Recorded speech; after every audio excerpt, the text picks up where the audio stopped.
नमस्कार दोस्तों, study Galaxy के यूट्यूब चैनल पे मैं आपका स्वागत करता हूं। दोस्तों, आज के इस वीडियो में हम करने वाले हैं कुछ ऐसे वर्ड्स जो कि किसी की पर्सनैलिटी से रिलेट करते हैं। तो चलिए बिना किसी देरी के शुरू करते हैं आज का वीडियो। आज के इस वीडियो में हमारा पहला वर्ड है ईगोइस्ट। अब देखिए, इसकी प्रोनाउंसिएशन है ईगोइस्ट। इसका मतलब होता है a person who is selfish and self centred, यानी कि एक ऐसा पर्सन जो कि सेल्फिश है या फिर सेल्फ सेंटर्ड है। सेंटेंस के माध्यम से समझते हैं। The egoist only cared about his own success and ignored others, यानी कि जो इगोइस्ट था उसने सिर्फ अपनी सक्सेस के बारे में सोचा और दूसरों को क्या कर दिया, इग्नोर कर दिया। यानी कि जो दूसरों को इग्नोर कर दिया सिर्फ अपनी सक्सेस के बारे में ही सोचे या अपने बारे में ही सोचे, अपनी भलाई के बारे में ही सोचे, तो ऐसे बंदे को हम बोलेंगे इगोइस्ट। इसके सिनोनिम हो जाएंगे सेल्फिश या सेल्फ सेंटर्ड, और एंटोनिम इसका हो जाएगा ऑल्ट्रिस्ट या सेल्फिश। अगला वर्ड है इगोइस्ट, इगोटिस्ट। इगोटिस्ट यहाँ पर देखिए टी आया हुआ है, ठीक है। तो पहले वर्ड और इसमें क्या डिफरेंस है कि यहाँ पर टी है, वहां पर इगोइस्ट था।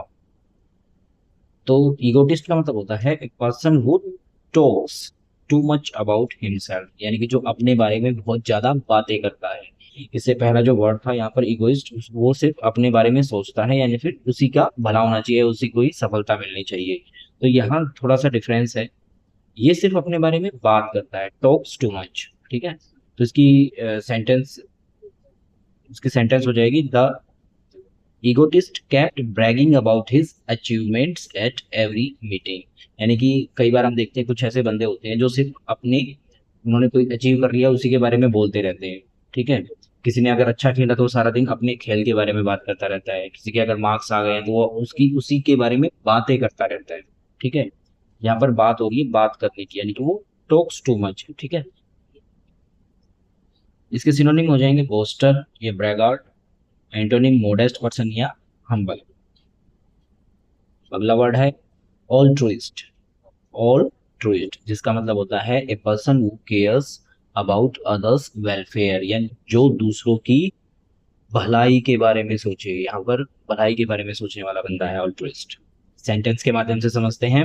The altruist donated most of his income to charity, यानी कि जो ऑल्ट्रुइस्ट है उसने ज्यादातर अपनी इनकम दान कर दी या चैरिटी में दे दी। सिनोनिम्स इसके हो जाएंगे फिलैंथ्रोपिस्ट, बेनिफैक्टर। एंटोनिम इसके हो जाएंगे ईगोइस्ट या सेल्फिश, यानी कि जो ऑल्ट्रिस्ट है वो दूसरों के बारे में सोचता है कि दूसरों की भलाई मैं कैसे कर सकता हूँ। अगला वर्ड है introvert. Introvert A person who turns thoughts inward and prefers solitude. Solitude मतलब एकांत, यानी कि ऐसा पर्सन जो अपने थॉट्स को बाहर नहीं आने देता है, ठीक है।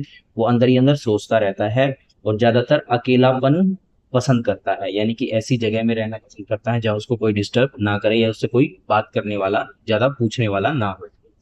तो सेंटेंस के माध्यम से समझते हैं। Being an introvert he enjoyed reading books more than attending parties, यानी जो इंट्रोवर्ट होगा वो कैसा होगा, वो सोशल लाइफ की तरफ उसको जाना अच्छा नहीं लगेगा, ठीक है। जैसे पार्टीज वगैरह अटेंड करनी उसको अच्छा नहीं लगता, उसको क्या है, तो क्या अच्छा लगता है, जैसे अकेलापन, जहां पर वो अपने आप से या फिर ऐसे काम कर सके जिसमें वो बिजी रहे, दूसरों से बातचीत ना हो। जैसे कि ही एंजॉयड रीडिंग बुक्स, यानी उसको बुक्स पढ़ना ज्यादा पसंद है, किससे, अटेंडिंग पार्टी, यानी किसी पार्टी को अटेंड करने से ज्यादा बुक्स को पढ़ना एकांत में बैठकर पसंद है।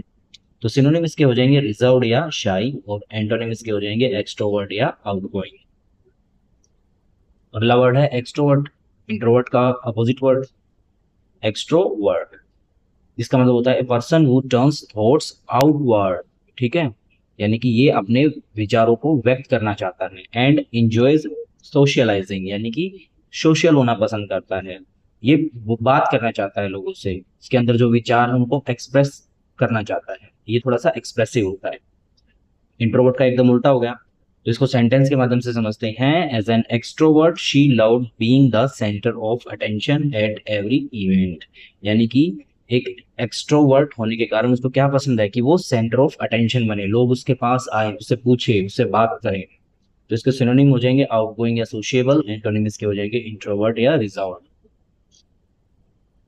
अगला वर्ड है एम्बी वर्ड, इसकी प्रोनाउंसिएशन होती है एम्बी वर्ड। अब देखिए, a person with both introvert and extrovert traits, यानी कि ऐसे गुण जो, एक ऐसा व्यक्ति जिसके अंदर ये दोनों गुण हैं, इंट्रोवर्ट के भी और एक्सट्रोवर्ट के भी। सेंटेंस के माध्यम से समझेंगे। He is an ambivert comfortable with both parties and alone time, यानी कि वो एक एम्बीवर्ट है और वो दोनों ही चीजों में सहज है, पार्टीज में जाने में भी और अकेला रहने में भी, उसको दोनों से कोई प्रॉब्लम नहीं है। तो इसके सिनोनिम हो जाएंगे बैलेंस्ड या फ्लेक्सिबल, ठीक है। एंटोनिम हो जाएंगे इसके एक्सट्रीम इंट्रोवर्ट या एक्सट्रोवर्ट।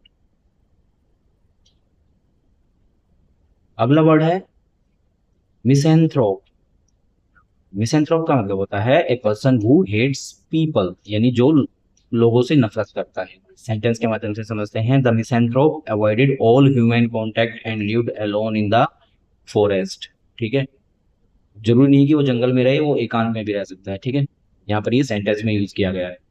तो कहने का मतलब है जो मिसैंथ्रोप है उसको पूरी मानव जाति से घृणा होती है, यानी उसको अच्छे नहीं लगते लोग, उसको मिलना जुलना पसंद है लोगों से। वो जैसे हमने पढ़ा था इंट्रोवर्ट के बारे में, तो इंट्रोवर्ट क्या था कि वो लोगों से बच के रह रहा है, लेकिन उसको नफरत नहीं है। लेकिन यहाँ पर इसको क्या है, हेट्स, ही हेट्स पीपल, यानी कि वो नफरत करता है। तो जो मिसैंथ्रोप होगा वो अवॉइड करेगा सभी से कॉन्टैक्ट करना और अकेलापन पसंद करेगा। सिनोनिम इसके हो जाएंगे सिनिक या रिक्लूज, एंटोनिम इसके हो जाएंगे फिलेंथ्रोपिस्ट या ऑल्ट्रुइस्ट। अगला वर्ड है मीजोजिनिस्ट। मीजोजिनिस्ट इसका मतलब होता है a person who hates women, जो औरतों से नफरत करता है। सेंटेंस के माध्यम से समझेंगे। His misogynist views caused outrage during the debate, यानी डिबेट में उसने कुछ औरतों के खिलाफ कुछ बोल दिया है, जिसकी वजह से क्या हो गया, एकदम आउटरेज हो गया। इसके सिनोनिम हो जाएंगे वुमेन हेटर, एंटोनिम इसके हो जाएंगे फेमिनिस्ट या वुमेन रिस्पेक्टर, यानी जो वुमेन की रिस्पेक्ट करे वो मिजोजिनिस्ट का उल्टा है, और जो वुमेन की रिस्पेक्ट ना करे वो क्या है, मिजोजिनिस्ट। अगला वर्ड है मिजोगैमिस्ट। मिजोगैमिस्ट जिसका मतलब होता है a person who hates marriage, जो शादी की जो प्रथा होती है उससे नफरत करे। सेंटेंस के माध्यम से समझेंगे। Due to his past experiences, he became a mesogamist and vowed never to marry. Vowed का मतलब होता है कसम खाना, यानी कि उसने अपने पास्ट के जो एक्सपीरियंस थे वो बहुत बुरे थे, जिसकी वजह से उसने क्या किया, शादी ना करने की कसम खाई, यानी कि उसको शादी से नफरत हो गई थी। इस वजह से वो क्या बन गया, मीजोगैमिस्ट बन गया। सिनोनिम इसके हो जाएंगे मैरिज हेटर और एंटोनिम बिलीवर इन मैरिज, यानी कि जो शादी में विश्वास रखता है उसको हम बोलेंगे उसका एंटोनिम मीजो। जो शादी में विश्वास रखता है उसका उल्टा, यानी कि जो विश्वास ना रखे वो हो जाएगा मीजोगैमिस्ट। अगला वर्ड है एसेटिक। एसेटिक का मतलब होता है person who avoids pleasures and lives a strict life, एकदम सन्यासी की तरह रहने वाला। सेंटेंस के माध्यम से समझेंगे। The monk led an ascetic life free from luxury and comfort, यानी कि जो एस्थेटिक पर्सन होते हैं वो लग्जरी लाइफ को अवॉइड करते हैं या फिर आराम को अवॉइड करते हैं और एकदम सन्यासी की तरह जीवन व्यतीत करते हैं। सिनोनिम्स के हो जाएंगे हर्मिट या मोंक, एंटोनिम्स के हो जाएंगे हेडोनिस्ट या फिर प्लेजर सीकर, ठीक है। यानी कि जो प्लेजर सीकर मतलब जो एकदम मजे वाली जिंदगी पसंद करता है, और जो इसका उल्टा क्या है, एसेटिक, जो एकदम ऐसी जिंदगी पसंद करता है जो कि लग्जरी से दूर है या फिर जिसमें आराम नहीं है।